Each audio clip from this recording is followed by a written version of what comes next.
Welcome friends, self अध्ययन पर Excel में जो हम जीएसटी कैलकुलेशन के बारे में सीख रहे थे, इनपुट टैक्स क्रेडिट को, जिसकी पिछली वीडियोस में हमने उसके इंट्रोडक्शन के बारे में देखा था।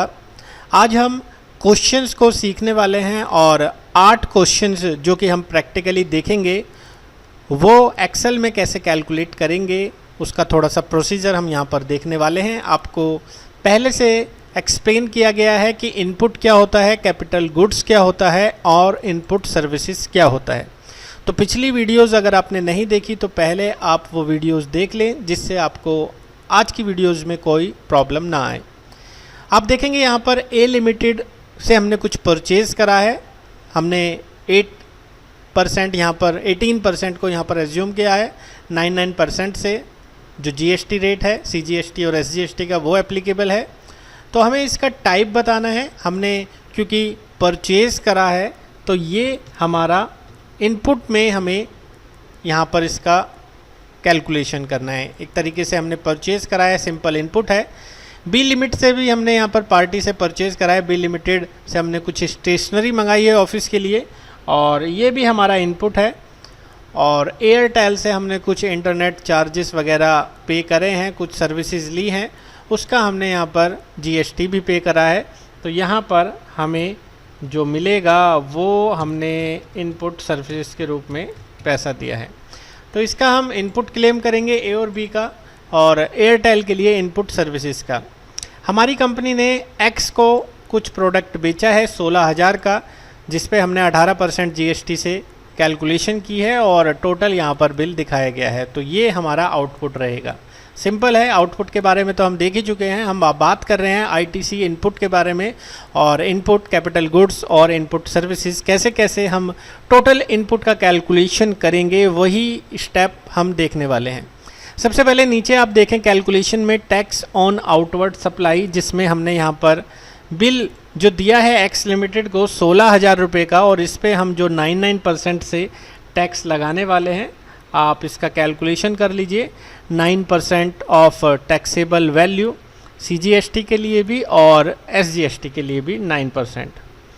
तो ये सेम प्रोसीजर हमने कर दिया है। टोटल हमने यहाँ पर कैलकुलेशन कर लिया है। हमारा सेम वैल्यू आ रहा है 18,880 का। अब हम बात करेंगे इनपुट का। तो आप देखेंगे ऑन इनपुट में हमारी जो टैक्सेबल वैल्यू होगी वो होगी यहाँ पर 10,000 प्लस हमारा जो स्टेशनरी हमने परचेज़ करा है। कैपिटल गुड्स नहीं है। इनपुट सर्विसेज में हम जो हमारा अमाउंट लेंगे वो लेंगे 2,000 का। अब यहाँ पर सीजीएसटी हमारा कैलकुलेशन होगा इस 13,000 के अमाउंट पर 9% से, और यहाँ पर हमारा कैलकुलेशन होगा सेम एज एसजीएसटी का अमाउंट भी। तो ऐसे आप कैलकुलेशन कर लेंगे। कैलकुलेशन करने के बाद हमारा टोटल यहाँ पर अमाउंट आ जाएगा। सेम एंड्स हमारा इनपुट सर्विसेज जो हमने ली हैं एयरटेल की, उस पर भी यहाँ पर हमें 99% लगाना है। 180 रुपये ऊपर वैसे यहाँ पर शो हो रहा है, लेकिन हमें इस टेबल में भी कैलकुलेट करना है। ये सब कैलकुलेट करने के बाद हम अगर टोटल इनपुट की बात करें तो टोटल इनपुट में हम सम ले लेंगे ये तीनों का, इनपुट सर्विसेज, कैपिटल गुड्स और इनपुट का।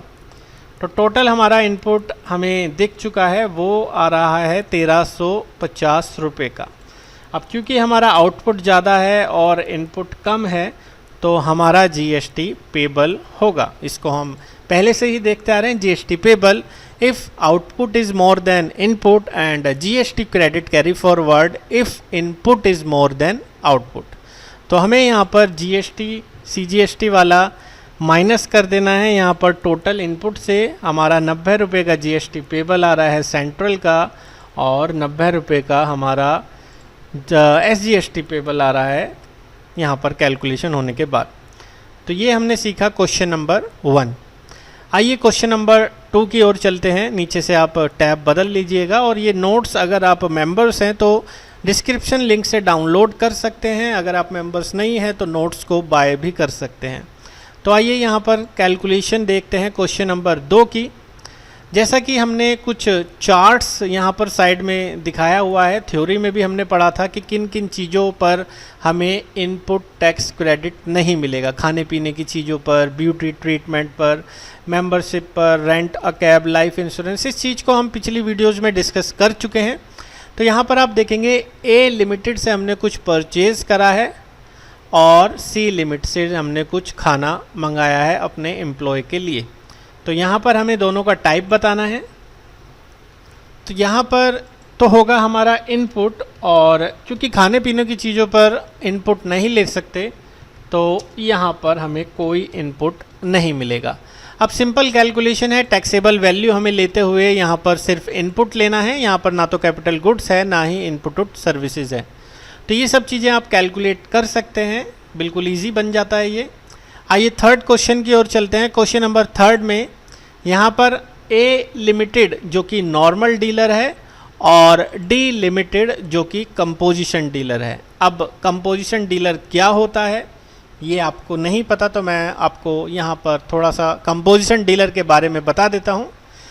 No input for purchase from composition dealer. अगर आप कंपोजिशन डीलर से कोई भी सामान खरीदते हैं तो आपको उसका इनपुट नहीं मिलेगा।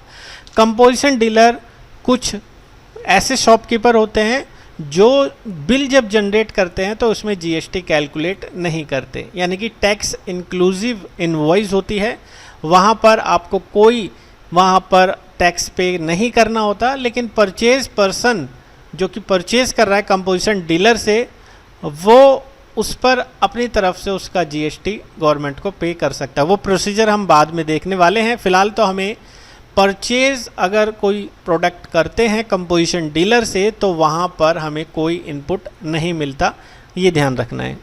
तो ए लिमिटेड जो कि नॉर्मल डीलर है तो यहाँ पर हमें इनपुट मिलेगा उसका, लेकिन डी लिमिटेड जो कि कंपोजिशन डीलर है तो हमें यहाँ पर उसका कोई इनपुट नहीं मिलेगा। अब ये कैलकुलेशन पीछे जैसी हो चुकी है कि हमें आउटपुट में क्या लेना है, इनपुट में क्या लेना है, आपको इसका जीएसटी कैलकुलेशन करना होगा। सेम एज क्वेश्चन 1 की तरह ही है, बस यहाँ पर आपको ध्यान रखना है कि कुछ एक्सपेंसेस है जिन पे हमें आईटीसी नहीं मिलता, और कंपोजिशन डीलर से अगर हम परचेज़ करते हैं तो वहाँ पर भी हमें उसका आईटीसी नहीं मिलता। आइए क्वेश्चन नंबर 4 देखते हैं। क्वेश्चन नंबर 4 में हमने ए लिमिटेड से कुछ परचेज़ करा है गुड्स, और यहाँ पर बी लिमिटेड से भी कुछ परचेज़ करा है। तो यहाँ पर हमें क्या उसका टाइप है वो बताना है।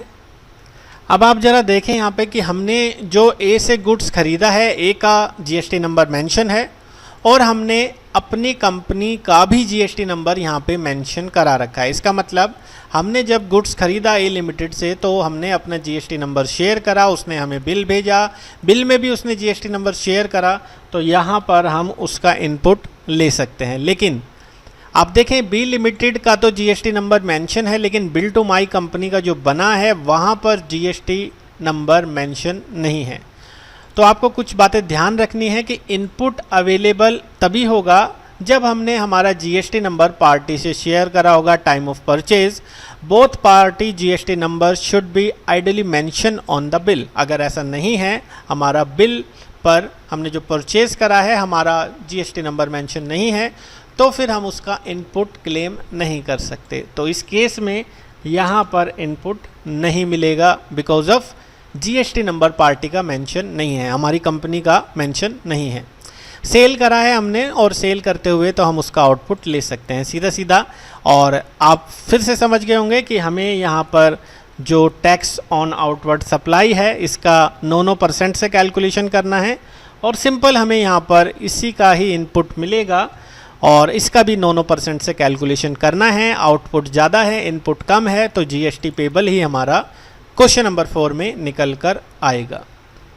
क्वेश्चन नंबर 5 की ओर चलते हैं। क्वेश्चन नंबर 5 में आप देखें ए लिमिटेड से हमने कुछ परचेज़ करा है, बी लिमिटेड से भी और सी लिमिटेड से भी हमने कुछ परचेज़ करा है। सबसे पहले ये नोट पढ़ते हैं कि all fixed assets are capital goods even if not directly used for production. अगर आपका कोई भी फिक्स्ड असेट्स डायरेक्टली प्रोडक्शन में भी इस्तेमाल नहीं हो रहा और आपने उसे परचेज़ करा है तो वो आपकी कैपिटल गुड्स कहलाएगी। जब हम वैट और एक्साइज भरते थे जीएसटी से पहले, तो वहाँ पर सिर्फ इनपुट ही अवेलेबल होता था असेट्स के लिए। लेकिन जैसे जैसे यहाँ पर हमने कुछ प्रोडक्शन कराया तो वहाँ पर हमें आईटीसी नहीं मिलता था। लेकिन अब यहाँ जो केस है वो बदल चुका है। जीएसटी के केस में आईटीसी अवेलेबल है, चाहे वो आप ऑफिस के लिए इस्तेमाल कर रहे हैं या प्रोडक्शन के लिए या नहीं कर रहे, डायरेक्टली जो बिज़नेस में इस्तेमाल नहीं हो रहा, तो वो आपका कहलाएगा कैपिटल गुड्स और आप उन पर यहाँ पर इनपुट ले सकते हैं। तो ए लिमिटेड से हमने यहाँ पर परचेज़ करा है, इसका हमें इनपुट मिल जाएगा। ये जो बी लिमिटेड से हमने कुछ मशीन जो हमारे यूज़ हो रही है सेल्स के लिए, प्रोडक्शन के लिए, उसका हमने कुछ ख़रीदा है प्रोडक्ट, जिससे हमारी एफिशिएंसी बढ़ रही है, तो यहाँ पर ये हमारा होगा कैपिटल गुड्स। और फैक्स मशीन हमने ली है ऑफिस के काम के लिए, ये भी हमारा होगा कैपिटल गुड्स। इनपुट सर्विसेज हम देख चुके हैं पीछे क्वेश्चन में। एयरटेल सर्विसेज जो हमने ली थी, यहाँ पर हमने प्रोडक्शन बढ़ाने के लिए कुछ मशीनरी ली है, या हमने ऑफिस के काम के लिए फैक्स मशीन ली है, तो ये हमारे कैपिटल गुड्स में आएंगे और इनका हम इनपुट ले सकते हैं। यहाँ पर सेल हुआ है 80,000 का, टैक्सेबल वैल्यू हम ले लेंगे 80,000। इस पे हम निकाल देंगे 99% से हमारा CGST और SGST। CGST SGST हमने कैलकुलेशन करा, हमारा इस पे 7200 रुपये का CGST और 7200 रुपये का SGST आया है। टोटल बिल नंबर वही है। इनपुट हमें किस पे मिलेगा? सिर्फ जो हमने परचेज़ करा है ए पार्टी से। और कैपिटल गुड्स हमारा ये 30,000 का प्लस हमारा 10,000 का, इस 40,000 पे हम इसका इनपुट ले सकते हैं एज अ कैपिटल गुड्स 99% से। ये हमने कैलकुलेशन कर ली है। और 20,000 पे भी हमें यहाँ पर कैलकुलेशन करना है CGST SGST का 99% से। तो टोटल अब हम कैलकुलेट कर लेते हैं, इन सभी का टोटल निकाल लेते हैं। टोटल निकालने के बाद हमारा जो टोटल इनपुट रहेगा वो सम आएगा 5400 रुपये। अब क्योंकि हमारा इनपुट कम है, आउटपुट अभी भी ज़्यादा है, GST पेबल हमारा निकल के आएगा। यहाँ पर हम जो टैक्स है हमारा CGST का, उसमें से माइनस कर देंगे हमारा टोटल इनपुट, तो ये 1800 रुपये का हमारा CGST और 1800 रुपये का हमारा SGST पेबल निकल के आएगा। तो होपफुली आप समझ चुके हैं कैपिटल गुड्स इनपुट या इनपुट सर्विसेज के बारे में। आइए अगले क्वेश्चन पे चलते हैं, क्वेश्चन नंबर 6 पे। यहाँ पर हमने ए पार्टी से 20,000 का अमाउंट परचेज़ करा है, तो इस पे हम अपना इनपुट क्लेम करेंगे। स्पेयर पार्ट्स हमने रिप्लेस करा है, एक तरीके से हमने प्रोडक्ट ख़रीदा है, तो यहाँ पर भी हमें इनपुट उसका मिलेगा। और सी पार्टी से हमने जो परचेज़ करा है वो स्पेयर पार्ट ख़रीदा है मशीनरी की एफिशिएंसी को बढ़ाने के लिए, यानी कि उसकी प्रोडक्टिविटी को बढ़ाने के लिए हमने कोई स्पेयर पार्ट्स उसमें लगाया है, तो वो हमारा होगा कैपिटल गुड्स। इस नोट्स को आप नीचे पढ़ेंगे तो क्लियर हो जाएगा। Dooj assets which increase efficiency, और उसकी पहले के मुकाबले प्रोडक्शन ज़्यादा हो जाती है, प्रोडक्शन ज़्यादा होने पर हमारी जो एफिशिएंसी बढ़ी है, ऐसे प्रोडक्ट पर हमने कुछ परचेजेस की है, तो वो हमारे कैपिटल गुड्स होंगे। या हमने सीधे सीधे कोई स्पेयर पार्ट रिप्लेस करा है और नया डाला है, तो उस पर हम इनपुट क्लेम कर सकते हैं।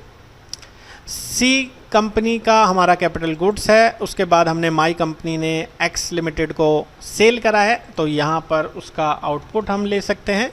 सीधे सीधे आप कैलकुलेशन कर सकते हैं इनपुट एंड कैपिटल गुड्स पर। इनपुट की अगर हम बात करें तो हमारा इनपुट होगा 20,000 प्लस हमारा 10,000 का, और कैपिटल गुड्स की बात करें तो वो होगा हमारा 10,000 का। इस तरीके से आप आउटपुट और इनपुट को लेते हुए इसकी कैलकुलेशन को आगे बढ़ा सकते हैं। हमारा आउटपुट यहाँ पर ज़्यादा है, तो फिर हमारा GST पेबल ही यहाँ पर भी इस केस में निकल के आएगा।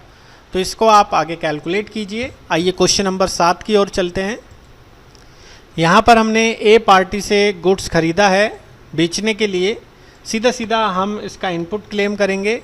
मिनी ट्रक है, क्योंकि car selling cloth selling business यहाँ पर मेंशन है, ऊपर श्याम गारमेंट है, और क्लॉथ सेलिंग बिजनेस में जो मिनी ट्रक इस्तेमाल हो रहा है गुड्स ट्रांसपोर्ट के लिए, नीचे एग्जांपल देख सकते हैं ट्रक या टेम्पो, तो उसका हम यहाँ पर इनपुट ले सकते हैं एज अ कैपिटल गुड्स के रूप में। अगर यहाँ पर कार सेलिंग बिजनेस होता तो हम यहाँ पर सीधे सीधे उसका इनपुट ले लेते, लेकिन यहाँ पर हमारा बिजनेस के लिए हम यूज़ कर रहे हैं ट्रांसपोर्ट का, तो वो कैपिटल गुड्स में मेंशन होगा। हमने सी पार्टी से कार परचेज़ की है तो यहाँ पर हमें कोई इनपुट क्लेम नहीं कर सकते, क्योंकि पर्सनल यूज़ के लिए यहाँ पर कार ली है, उस पर हमें यहाँ पर टैक्स पे करना है, तो इसका इनपुट क्लेम हम नहीं कर सकते। तो सीधे सीधे बिजनेस में आपने जो 80,000 का यहाँ पर सेल करा है उसका यहाँ पर हम निकाल लेते हैं कैलकुलेशन 9% से CGST और 9% से SGST। यहाँ पर हमारा आ चुका है 7200 रुपये CGST का अमाउंट और 7200 रुपये SGST का अमाउंट। इनपुट हमें मिलेगा सिर्फ हमने जो परचेज़ करा है ए पार्टी से, यहाँ पर सीधे सीधे हम 1800 लिख देते हैं, अमाउंट ऊपर मेंशन है। और कैपिटल गुड्स यहाँ पर हमारे पास है मिनी ट्रक, जो हमने बिज़नेस के लिए इस्तेमाल किया है, ट्रांसपोर्ट के लिए, माल इधर से उधर ले जाने के लिए, और इस पे भी यहाँ पर 36,000 रुपये CGST SGST आया है कैलकुलेशन करने के बाद। तो सीधे सीधे हमने इसका टोटल कर दिया है। टोटल इनपुट की हम बात करें तो आ गया है 37,800 रुपये, और अब हमारा इनपुट ज़्यादा है आउटपुट से, तो GST क्रेडिट हमें निकालना है, हमें उल्टा करना है। अब हमें इनपुट माइनस आउटपुट करना है अगर हमारा GST क्रेडिट हमें मिलता है। तो 30,600 का हमारा इनपुट है, जिसको हम नेक्स्ट मंथ यूज़ कर सकते हैं। तो ये था हमारा कैलकुलेशन। क्वेश्चन नंबर 8 में हमने पैसेंजर ट्रांसपोर्ट का एक बिज़नेस है जिसमें ए पार्टी से हमने कुछ फ्यूल ख़रीदा है, क्योंकि फ्यूल या पेट्रोल डीजल इन पे GST कवर्ड नहीं होता और इस पे अभी भी वैट एप्लीकेबल है, तो यहाँ पर हम उसका इनपुट नहीं ले सकते। यहाँ पर बी लिमिटेड से हमने कार परचेज़ करी है। पिछले क्वेश्चन में हमने देखा था कार ली गई थी तो वहाँ पर इनपुट नहीं मिला था, लेकिन यहाँ पर इनपुट मिलेगा बिकॉज ऑफ जो बिज़नेस है वो पैसेंजर ट्रांसपोर्ट का है, और हमने बी पार्टी से ही कुछ रिपेयर कराया है, कार का मेंटेनेंस कराया है 15,000 का, तो हम यहाँ पर उसका इनपुट सर्विसेज भी क्लेम कर सकते हैं। तो सीधे सीधे हमारा इनपुट और इनपुट सर्विसेज को हमें लेना है। आउटपुट हम देखें 80,000 का, यहाँ पर हमारा कैलकुलेशन होके आ गया है 7200 रुपये CGST SGST। कैलकुलेशन आप कर सकते हैं, मैंने सीधा वैल्यू लिख दी है। इनपुट हमें नहीं मिलेगा, लेकिन कैपिटल गुड्स हमारी यहाँ पर है, सॉरी ये हमारा इनपुट नहीं है, ये हमारा कैपिटल गुड्स है, क्योंकि बिज़नेस के पर्पस के लिए हम यूज़ कर रहे हैं। कैपिटल गुड्स हमें लेना है यहाँ पर हमारा 4 लाख का, और सीधे सीधे यहाँ पर 36,000 रुपये से हमने इस पर CGST SGST कैलकुलेशन कर ली है। अब इस प्रोसेस को आप देखें, गुड ट्रांसपोर्ट है लाइक ट्रक या टेम्पू, तो उस पर ITC अवेलेबल है ऑल टाइप्स ऑफ बिजनेस पे, यानी कि हम इस केस में ITC ले सकते हैं। पैसेंजर ट्रांसपोर्ट है तो input available only to car selling business, passenger transport business और मोटर ड्राइविंग बिजनेस पे, ड्राइविंग ट्रेनिंग बिजनेस पे हम यहाँ पर इनपुट क्लेम कर सकते हैं। ITC ले सकते हैं हम कार का, बस का, टू व्हीलर का, इन सब का बिजनेस अगर अलग है, ये नहीं है पैसेंजर ट्रांसपोर्ट का या ऊपर दिए गए में से, तो फिर हम उसका ITC नहीं ले सकते। यहाँ पर इनपुट सर्विसेज में हम ले लेंगे हमारा 15,000 का जो रिपेयर हुआ है, इस पे हम 1350 रुपये का हमारा GST लग जाएगा। टोटल हम कर लेंगे यहाँ पर 37,350, क्योंकि हमारा अब इनपुट ज़्यादा है आउटपुट कम है, तो हमें उसका GST क्रेडिट मिल जाएगा। टोटल इनपुट में से हम माइनस कर देंगे हमारा आउटपुट, और इस तरीके से हमें मिल जाएगा हमारा कैलकुलेशन। तो ये हमारे 8 क्वेश्चंस थे जिसके बेस पर हमने ITC के बारे में सीखा। आगे आने वाले वीडियोज़ में हम इसकी थोड़ी सी समरी और लास्ट डेट के बारे में या अलग अलग जनरल एंट्री के बारे में सीखने वाले हैं। तो आज की वीडियो में इतना ही। बाकी के अपडेशन के लिए जुड़े रहें सेल्फ अध्ययन के साथ। Thank you.